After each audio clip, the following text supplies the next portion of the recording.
Так, 11-ші есеп. 11-ші есептің мына жерде жауаптарында қате бар болу керек. Өйткені шығарып көрейік қазір. Мына жерде айтады, әр секунд сайын бір тамшы су ағады дейді. Осындай 3000 тамшы, то есть бізде пропорция жасаламыз просто. 3000 тамшы, ол бізде 200 миллилитрге тең деп тұр енді. Стакан толтырады деген сөз сол ғой. Енді әр секунд сайын бір тамшы су ағатын болса, бір тәулікте неше литр су ағатынын тауып алу керекпіз ғой. Әр секунд сайын бір тамшы ағатын болса, біз бір тәулікте неше секунд бар екенін тауып аламыз, сонда сонша тамшы ағады деген сөз ғой. Бір тәулікте, значит, бізде 60-ты көбейтеміз 60-қа. Өйткені 1 минутта 60 секунд бар, 1 сағатта 60 минут бар, және бір күнде 24 сағат бар. Көбейткенде, так, қазір 86.400 шығады екен, да?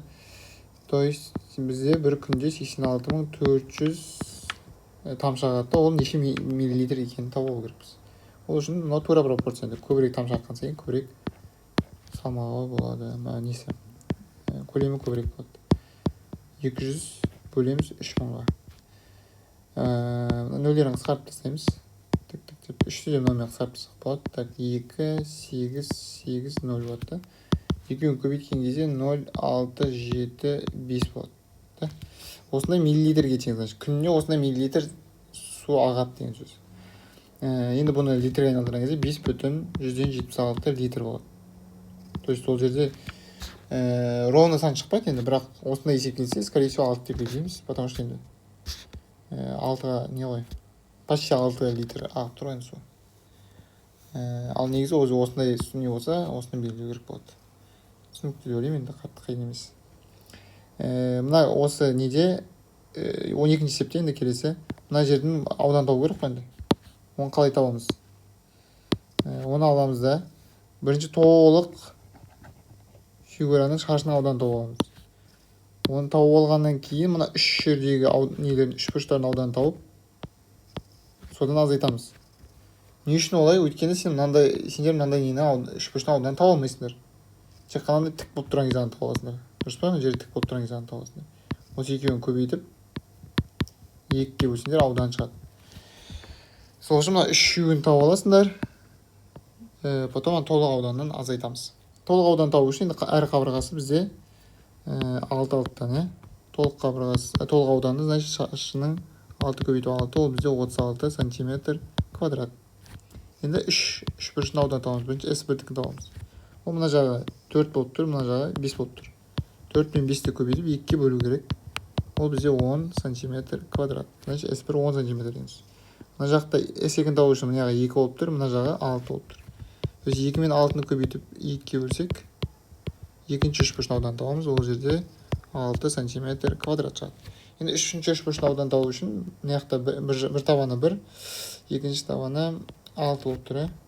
1 мен 6-ны көбейтіп 2-ге бөлгенде оның аудан шығады. Сонда ол бізде 3 сантиметр квадрат болады. Енді барлығынан осы үшеуін азайту керек. Үшеуін қосып аламыз да, сосын азайтамыз. Сол кезде бізде 17 сантиметр квадрат деген жауап шығады екен. Значит, боялғандық 17 сантиметр квадрат. Так, енді келесі 13-ші есеп. Ең кіші бүтін мәнін табыңыз дейді. Бұрыс шығарамыз бірінші. 11 минус 0,3х кіші немесе тең 10-нан. 11-ді ана жаққа жібереміз. Минус 0,3х кіші немесе тең минус 1-ден.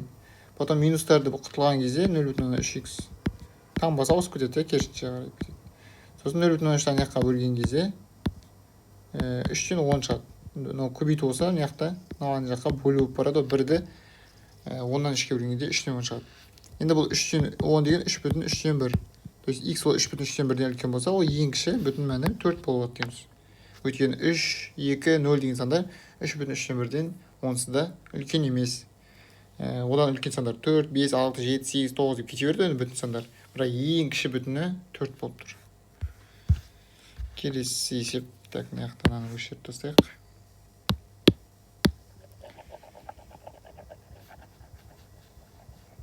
Так, 14-ші есеп шығарып керек емес, өйткені 14-ші есеп, то есть мен шығармай қойын, сендерге шығарып керек.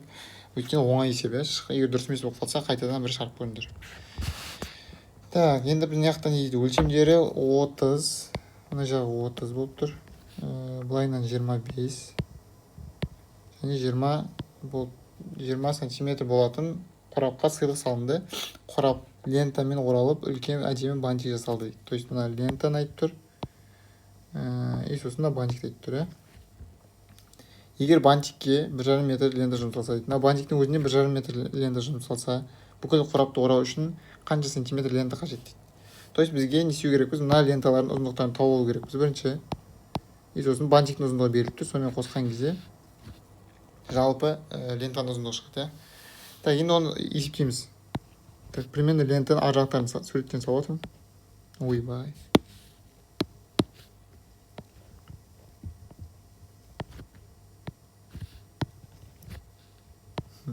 Примерно осылай оралып тұр, да.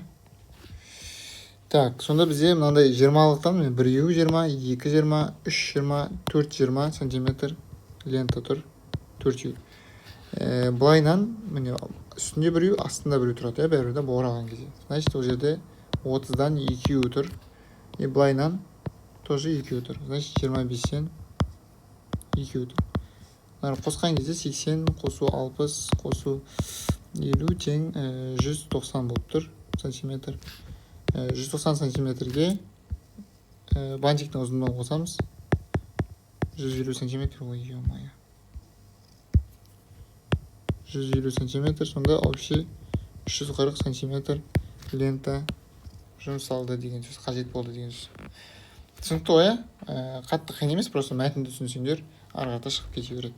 16-шы есеп енді оңай, оны өздерің шығарыңдар, егер қате болып кеткен болса.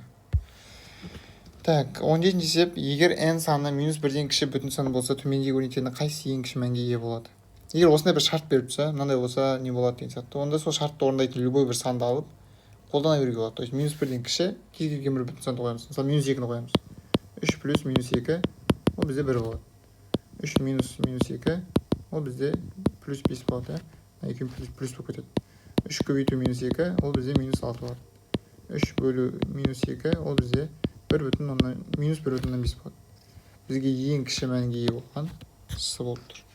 Сөйтіп таба салсындар болады. Любой санды -2 емес, басқа сандарды қойсаң болады. -3, -5 деген сияқты. Бәрібір с ең кішкентай болады. Сызықты функциялар берілген дейді. Манағы функция сияқты заттар ғой. Өзара параллель болатын графиктер жұбын табыңыз. Енді функцияда параллель болуы мүмкін, или ол қиылысуы мүмкін. Қандай кезде параллель болады? Мынандай функция мынандай ғой, kx плюс b, да? Y тең kx плюс b деген екі функция болсын, бір болсын, екі болсын, да? Енді қандай кезде функциялар параллель болады? Мына алдында тұрған k-лары, x-ның алдында тұрған коэффициенттер бар ғой. Олар бір-біріне тең болса, x-ның алдында тұрған коэффициенттер, олар параллель болады. То есть мына жерде тауып аламыз. Міне x-ның алдында 2-ден 1 тұр, 2-ден 1 тұр. Значит, 1 мен 3 параллель деген сөз. Ал егер екеуі k мен 1, k-лары бір-бірімен тең емес болса, онда ол қиылысады деген сөз. Олар параллель емес деген сөз.